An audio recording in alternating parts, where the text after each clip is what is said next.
Hello friends, welcome to my channel. Who doesn't crave for something hot and spicy in this rainy and gloomy weather? Well, this is my take on corn on the cob. In a pot, I'm adding some corns and cover the lid for 10 minutes. Let it boil. You can see after 10 minutes, the corn is perfectly cooked. You can take all the corn out. It's still hot, so don't use your hands.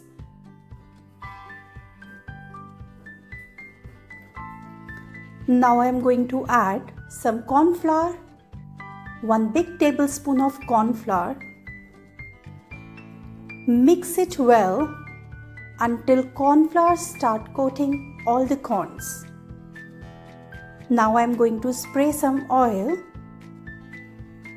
And also at this time I am adding some salt and paprika powder.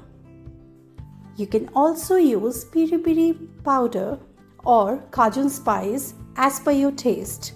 You can also add some garlic powder to enhance the taste. And marinate it for 10 minutes. Keep it aside. I'm using air fryer and I'm putting all the corn into the air fryer. I simply love this recipe because this is crispy on the outside and very juicy from inside. Now I'm setting the timer for 15 minutes for 200 degrees. You can check in between. I want my corn to be more charred. After 15 minutes, you can see it's perfectly cooked and crispy.